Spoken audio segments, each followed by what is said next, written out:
Smart and legal guidance download the application now. नमस्कार दोस्तों, आज इस वीडियो के अंदर मैं आपको एक बहुत बड़ी कंट्रोवर्सी के बारे में बताने वाला हूं जो सुप्रीम कोर्ट ऑफ इंडिया के सामने हुई है। यानी कि भारत के सबसे बड़े जो कोर्ट है सुप्रीम कोर्ट ऑफ इंडिया, वहां पर जो है एक फेक ऑर्डर कोर्ट का, वो भी सुप्रीम कोर्ट का ऑर्डर जो है एक वकील साहब के द्वारा एक प्ली फाइल करते दौरान यहाँ पे जमा करा गया है और ये सुप्रीम कोर्ट ऑफ इंडिया ने पकड़ लिया इस बात को। यानी कि मुद्दे की बात यह है कि एक वकील साहब ने अपना सुप्रीम कोर्ट ऑफ इंडिया के अंदर एक प्ली फाइल करी थी अपना एक रिलीफ ग्रांट करवाने के लिए। और यहां पर जो वकील साहब थे जब अपनी प्ली फाइल कर रहे थे उसके साथ में ना उन्होंने 2 कोर्ट के ऑर्डर अपना अटैच करे थे एनेक्सडर की फॉर्म में, कि अगर कोई भी पिटीशन यहां पे फाइल हो रही है और सुप्रीम कोर्ट ऑफ इंडिया जज साहब के सामने वो अपनी पिटीशन आएगी तो वहां पर लिखा हुआ था कि जज साहब हम जो है ना अपनी पिटीशन के अंदर अपना एसएलपी के अंदर यहां पर जो है ना 2 कोर्ट के ऑर्डर भी लगा रहे हैं जो ऑलरेडी पहले सुप्रीम कोर्ट ऑफ इंडिया ने पास करे थे। अब यहां पर सुप्रीम कोर्ट ऑफ इंडिया ने उन ऑर्डर्स को देखा एनेक्सडर नंबर 1 एनेक्सडर नंबर 2 के अंदर, और जब यहां पे एनेक्सडर को पढ़ा उसमें पाया कि भैया सेम तारीख को सुप्रीम कोर्ट ऑफ इंडिया ने एक ऑर्डर पास करा हुआ है कि एसएलपी आपकी जो है डिसमिस होती है, ठीक है, और सेम डेट को सेम बेंच ने एक दूसरा ऑर्डर भी पास करा हुआ है सेम एसएलपी के ऊपर कि ये जो आपकी एसएलपी है इसको अलाउ किया जाता है। तो क्या ये पॉसिबल है? भाई बिल्कुल भी पॉसिबल नहीं है कि एक ही अपनी तारीख पे एक ही बेंच जो अपनी बैठी हुई है उन बेंच ने 2 ऑर्डर पास करे सेम एसएलपी के ऊपर, एक तो डिसमिस करते हुए और एक अलाउ करते हुए। क्या ये बिल्कुल अपना पॉसिबल है? भाई बिल्कुल भी पॉसिबल नहीं है, बिल्कुल भी पॉसिबल नहीं है। बट यहां पे जब वकील साहब ने अपना सुप्रीम कोर्ट ऑफ इंडिया के अंदर ये डॉक्यूमेंट्स जमा करे, सुप्रीम कोर्ट ऑफ इंडिया ने यहां पे अपना डॉक्यूमेंट्स को पढ़ने के बाद सीधा का सीधा यहां पे रजिस्ट्रार जो अपना सुप्रीम कोर्ट ऑफ इंडिया के जो अपने रजिस्ट्रार होते हैं उनसे यहां पे रिपोर्ट फाइल करने के लिए कहा कि रजिस्ट्रार तुम ये दोनों ऑर्डर्स को चेक करो कि क्या ऐसा सुप्रीम कोर्ट ऑफ इंडिया की बेंच ने एक ही तारीख पे एक ही बेंच बैठाते हुए एक ही एसएलपी के ऊपर ये 2 ऑर्डर पास करे हुए कि एक बोला है कि भैया डिसमिस करो, एक बोला है कि अलाउ करो। तो ये तो कंफ्यूजिंग बात है। तो रजिस्ट्रार जनरल चेक करो एक बारी और रिपोर्ट हमारे को जल्दी से जल्दी जमा करो। तो रजिस्ट्रार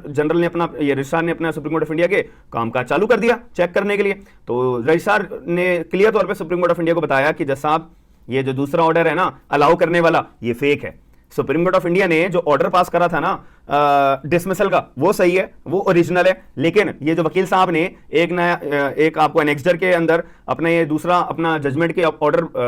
जमा कराए ना, ये फेक है, ये झूठा है, ये जाली है, फैब्रिकेटेड है। यहां पर जो है कोई भी सुप्रीम कोर्ट ऑफ इंडिया ने ऐसा कोई भी ऑर्डर अलाउ करने का एसएलपी को पास नहीं करा। सुप्रीम कोर्ट ऑफ इंडिया ने बस डिसमिसल का ऑर्डर पास करा हुआ है, अलाउ करने का कोई ऑर्डर पास नहीं करा। तो ऐसे केस में सुप्रीम कोर्ट ऑफ इंडिया को आया गुस्सा। सुप्रीम कोर्ट ऑफ इंडिया ने सीधा यहां पे ऑर्डर कर दिया जुरिडिक्शनल पुलिस स्टेशन में कंप्लेंट फाइल करने के लिए कि इन वकील साहब के ऊपर जो है कंप्लेंट फाइल करी जाए और पूरे का पूरा जो क्रिमिनल लॉ का जितने भी चार्जेस लगते हैं फैब्रिकेशन इन द डॉक्यूमेंट्स, झूठे डॉक्यूमेंट अपना झूठे दस्तावेज कोर्ट में पेश करने के लिए, जाली डॉक्यूमेंट पेश करने के लिए जितने चार्जेस बनते हैं इन वकील साहब के ऊपर लगाइए। और जुरिडिक्शनल पुलिस स्टेशन के द्वारा यहाँ पे जो अपना officer in charge of the police station होता है और सुप्रीम कोर्ट ऑफ इंडिया ने इनको ऑर्डर करा है कि जो भी इन्वेस्टिगेशन आप तैयार करोगे 2 महीने के अंदर अंदर पूरी इन्वेस्टिगेशन कंप्लीट करके रिपोर्ट तैयार करके हमारे पास जमा करोगे। और यहां पे फिर सुप्रीम कोर्ट ऑफ इंडिया ने यहां पे ऑर्डर कर दिया है। ये ना सुप्रीम कोर्ट ऑफ इंडिया ने ये ऐसा इसलिए किया हो सकता है कि यहां पे एक एग्जांपल सेट करने के लिए, अगर यहां पे इस पर्टिकुलर चीज को लीनियंसी के तौर पे लिया जाता कि हो सकता है कि गलती से फाइल कर दिया हो, बट गलती से तो एक ओरिजिनल डॉक्यूमेंट ही तो फाइल करा होगा। फॉर एग्जाम्पल मैं कोर्ट में जा रहा हूं अपना हियरिंग के दौरान अपनी प्ली मांगने के लिए और उसके अपनी जो मेरी स्टेटमेंट होगी, जो मेरे अपने डॉक्यूमेंट्स होंगे, जो मेरी प्लेंट होगी या मेरी कोई एप्लीकेशन होगी, तो अगर मैं जब वो कोर्ट में लगा रहा हूं उसके साथ में मैं अगर कोई डॉक्यूमेंट भी अटैच करने के लिए लगाऊंगा अपनी रिलीफ ग्रांट करवाने के लिए, तो वो जो डॉक्यूमेंट मैं लगाऊंगा यार वो ओरिजिनल डॉक्यूमेंट ही लगाऊंगा, कोई फैब्रिकेटेड तो लगाऊंगा नहीं। और अगर गलती से मैंने कोई ऐसा डॉक्यूमेंट लगा भी दिया जो इररेलेवेंट है, जिसका कोई तुक नहीं बनता, या कोई आलतू फालतू का मैंने डॉक्यूमेंट लगा दिया, तो वो भी तो असली ही डॉक्यूमेंट होगा, रियल डॉक्यूमेंट ही तो होगा। ऐसा तो है नहीं ना कि पहले मैं अपना झूठा डॉक्यूमेंट लैपटॉप पे एडिट करके सुप्रीम कोर्ट के ऑर्डर को डिसमिसल की जगह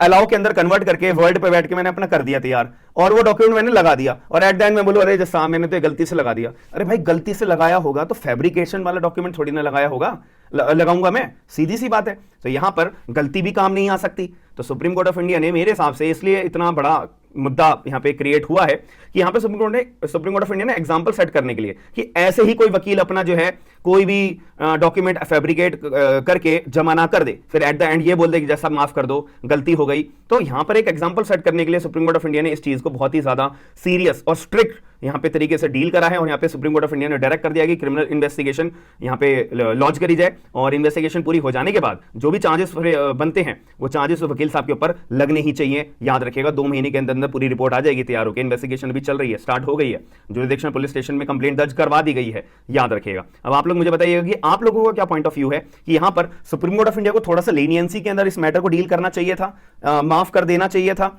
या फिर जो ये स्ट्रिक्ट एक्शन लिया गया है सुप्रीम कोर्ट ऑफ इंडिया के सामने के द्वारा ये बिल्कुल सही है? ये आप लोगों का पॉइंट ऑफ व्यू है। Please as an advocate, as a law student, as a lawyer और एक आम जनता के मुताबिक आप लोग प्लीज अपना कमेंट बॉक्स के अंदर अपना पॉइंट ऑफ व्यू जरूर बताएगा। It is very important for all of you. और वीडियो को शेयर करके लोगों को अवेयर जरूर करिएगा ताकि हम ज्यादा से ज्यादा लोगों के अपने ओवरव्यूज लेने के बाद में, पीओवीज लेने के बाद में और एक अपना सही डायरेक्शन लोगों के माइंडसेट को पहचान सकेंगे। याद रखिएगा और वीडियो को लाइक जरूर करिएगा, शेयर जरूर करिएगा। हम मिलते हैं नेक्स्ट वीडियो के अंदर। थैंक यू, धन्यवाद।